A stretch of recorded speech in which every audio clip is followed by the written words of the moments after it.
Fans de ciné, bonsoir. Ici Critiqueur pour le bilan de la semaine. Ben oui, là c'est dimanche, c'est tranquille, on termine gentiment la semaine, et demain c'est lundi. Donc le dimanche c'est le moment idéal pour vous présenter ce qui s'est passé dans ma vie en matière de ciné et de télé. Et c'est également l'occasion de vous présenter plein de choses différentes. On aura du neuf, on aura du vieux, on aura du fun, on aura du moins fun. Ça va être un melting pot de ce qui s'est passé durant cette semaine et ça va vraiment être sympa à présenter. Et ce nouveau format, c'est réellement un défi parce que j'aimerais vous présenter cela chaque dimanche. Ouais, ça va être un incroyable défi de faire ça. Mais je me réjouis de pouvoir mettre ça en place et de vous présenter à chaque fin de semaine le bilan de ce qui s'est passé en matière de ciné et télé, avec vraiment un peu de tout à l'intérieur. Sans transition, on se lance directement dans le premier sujet.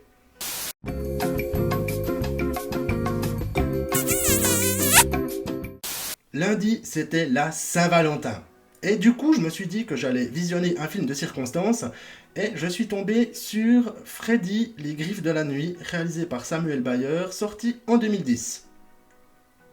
Ah, c'était une super soirée de Saint-Valentin, mis à part le fait que ce film, fondamentalement, même au bout du Xème visionnage, ben il est toujours autant pourri.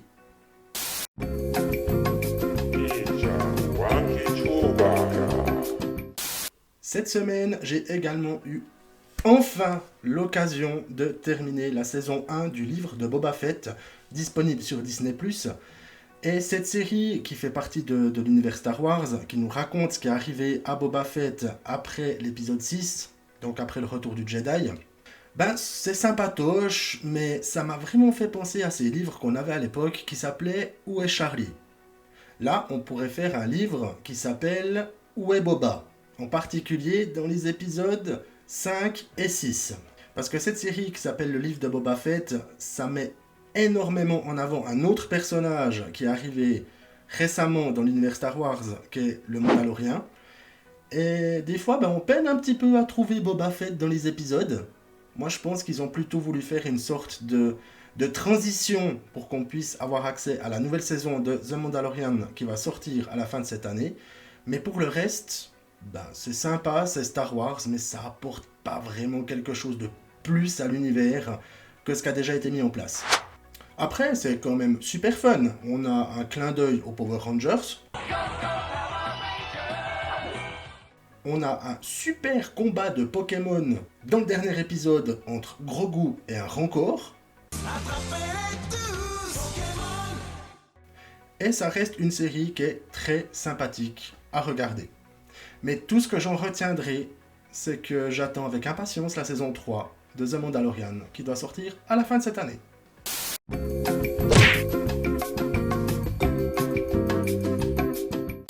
Cette semaine, j'ai visionné le film Sansor, disponible sur Netflix, réalisé par Prano Bailey Bond.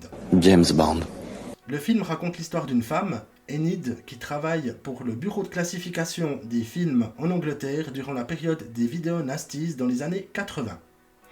Et vu que le sujet il est hyper intéressant, je vais plutôt le développer et en parler dans une autre vidéo. Ça sera l'occasion de décortiquer un peu cette période et également de vous parler un peu de ce film, qui était franchement sympathique. Oui. C'est une période sombre qui a eu lieu pour tous les amateurs de films, notamment les films d'horreur.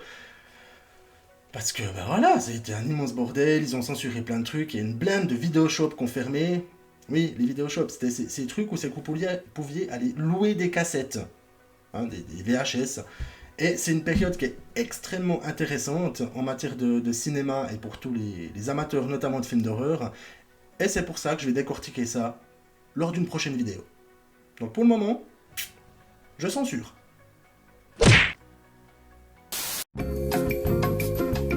Oh merde! Oh, c'est con ça! Et je dois vous avouer une chose, fans de ciné, cette semaine, ça vous arrive aussi des fois de zapper et puis de tomber sur ces émissions où c'est que vous restez croché dessus et puis vous voulez impérativement savoir la fin. Donc vous abandonnez pas le visionnage, même si vous savez que ce que vous faites, c'est pas foncièrement quelque chose de bien. Ouais, ben, moi, ça m'est arrivé, cette semaine, j'ai regardé le premier épisode de la nouvelle saison de Top Chef. Oui, j'ai regardé Top Chef. Mais ne me jugez pas, d'accord? Parce que moi, je suis sûr que vous aussi, ça vous est déjà arrivé. Hein? Alors, mettez-le dans les commentaires si ça vous est déjà arrivé de bloquer sur Top Chef. Et puis en plus, ça parle de bouffe, donc c'est super intéressant. Et ça donne faim à chaque fois. Et ça donne envie de cuisiner. Et c'est bonheur. Mais oui, j'aurais pas dû rester bloqué là-dessus.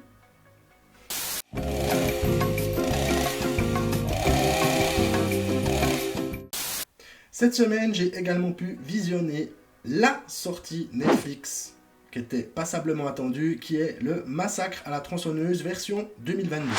En fait, c'est pas vraiment la version 2022, vu qu'il s'agit de la suite directe du film réalisé par Tobe Hooper en 1974. Bon, déjà, on peut pas nier qu'on est dans une mode où c'est qu'on nous ressort des suites de films d'il y a 30, 40 ans en arrière. Si on reprend SOS Fantôme, Matrix, Halloween, on nous bombarde de suites tardives de films qui ont été extrêmement appréciés à leur époque. Donc moi je pense qu'on est vraiment dans un élan nostalgique où c'est qu'il y a une espèce de mode comme ça qui se met en place. Alors des fois c'est pour le bien commun, des fois pas. Hein, on tombe sur des trucs extrêmement bien comme des trucs extrêmement nazes. Et puis avec ce film, comment dire, bah, ça tronçonne tout ce que ça peut tronçonner.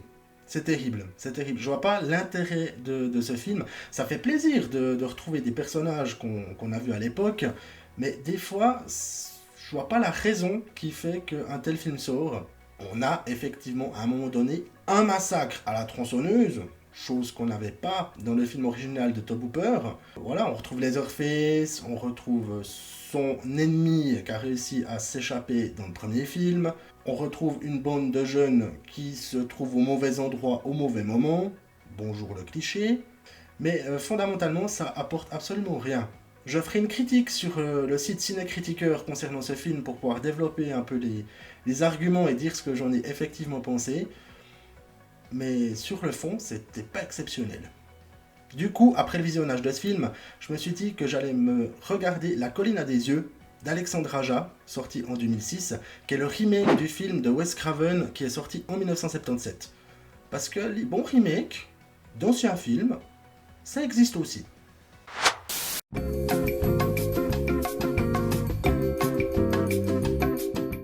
Et cette semaine, j'ai eu le plaisir d'aller au cinéma avec des amis pour aller voir Uncharted, qui est la transposition du jeu vidéo du même nom, qui a été développé par Naughty Dog.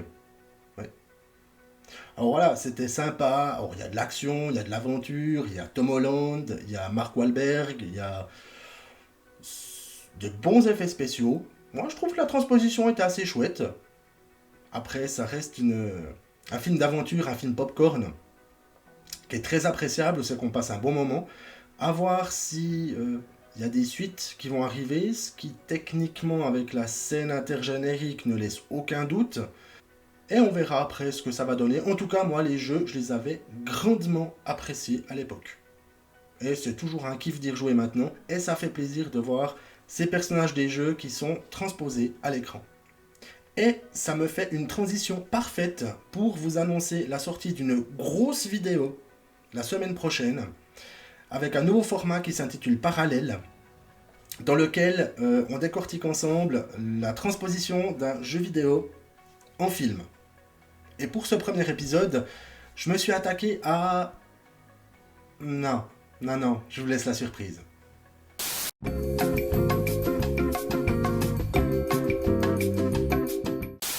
Et cette semaine, ça a également été l'occasion de voir quelques bandes annonces qui sont sorties, notamment celle de Doctor Strange in the Multiverse of Madness, qui va sortir au mois de mai 2022. Or, le film va être réalisé par Sam Raimi, qui est un réalisateur que j'apprécie énormément. Donc ça va être juste une tuerie de voir comment Raimi va s'approprier le personnage de Strange ainsi que tout ce qui va se passer dans le Marveliverse ces prochains temps. Et là, quand on voit la bande-annonce, alors clairement, on se retrouve dans une sorte de trucs complètement dingues. Ça sent le what if à plein nez. Cette série animée qui était sortie, si ma mémoire est bonne, l'année passée sur Disney+. Et là, en matière de multivers, je pense qu'on va s'en prendre plein la gueule et que ça va être une véritable claque. Espérons que j'ai raison.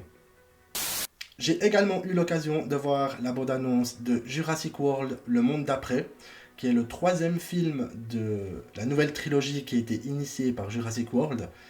Et sans déconner, si vous êtes fan de la saga, si vous regardez cette bande-annonce, à un moment donné, vous aurez les poils. Ah si. Ah oui. Ah, je vous promets. Alors là, c'est rare qu'une bande-annonce fasse un effet comme celui-là.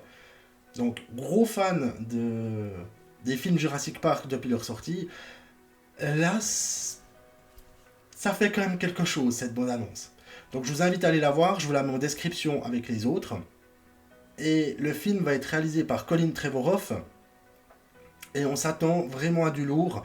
Moi, personnellement, dans ce film, il y aura sans doute ce que j'attendais déjà à l'époque du Monde perdu. Et ça va vraiment être quelque chose, avec une sortie qui est prévue au mois de juin 2022. J'ai également eu l'occasion de voir la bande-annonce du Seigneur des Anneaux, Les Anneaux de Pouvoir, qui va sortir sur Prime Video en septembre 2022. Et ça fait un petit quelque chose de retrouver l'univers de Tolkien, qui a été adapté au cinéma pour la première fois par Peter Jackson avec la trilogie du Seigneur des Anneaux, et par la suite dans la trilogie du Hobbit. Simplement que là, dans cette série, on va principalement parler du second âge de Tolkien, qui se passe donc des milliers d'années avant l'histoire du Seigneur des Anneaux, et ça va, à mon avis, apporter énormément à la consistance de l'univers qui a été mis en place déjà par les premiers films qui sont sortis, et ça va être un réel plaisir de voir ce qui s'est passé bien avant les histoires qu'on connaît déjà au cinéma. Et en matière d'effets spéciaux, de cadres, d'univers, on se retrouve de nouveau en plein dedans et ça fait un bien fou. Donc on se réjouit de la sortie de cette série. Et je ne sais pas si vous vous êtes demandé pourquoi je portais un t-shirt Rick et Morty. Bon, déjà parce que je suis absolument fan de cette série animée pour adultes qui a été créée par Dan Harmon et Justin Roiland, et qui est diffusée depuis 2013 sur Adult Swim, parce que la 5e saison qui est sortie, donc la dernière, était absolument grandiose, et parce que je suis tombé sur un teaser absolument fabuleux sur internet, qui est sorti déjà depuis quelques temps, mais que j'ai eu le plaisir de découvrir tardivement. On va voir ensemble le premier teaser qui est sorti. Il y en a au total 3. Je vous mettrai également le lien en description. Mais regardons ensemble le premier teaser qu'ils ont sorti pour la saison 6.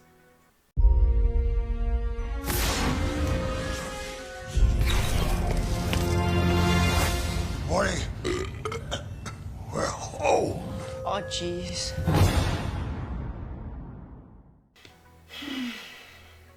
C'est beau, non? C'est beau? C'est magnifique. Déjà, d'avoir du live action avec du Rick et Morty, c'est énorme. Mais en plus d'avoir Christopher Lloyd qui joue le rôle de Rick et Hayden Martel qui joue le rôle de Morty, c'est juste génial. S'ils nous font un épisode en live action dans cette saison 6 avec ces acteurs, je sais pas, je danse une gigue. En live, sur YouTube, en paréo, avec un ananas dans chaque main. C'est ici? Ah non. Alors, s'ils nous font un truc comme ça, c'est absolument extraordinaire. Surtout que Christopher Lloyd, ça fait longtemps qu'on l'a pas revu, et le voir dans le rôle de Rick, où c'est que les créateurs se sont quand même grandement inspirés de Doc Brown pour le faire, c'est juste que la boucle est bouclée, et ça serait absolument génial. Donc, moi, personnellement, je me réjouis de cette saison 6, qui va sans doute aller encore plus loin en matière de méta, de barré et de politiquement incorrect que les autres saisons. Non, si vous aimez ce qui est complètement déjanté, regardez Rick et Morty.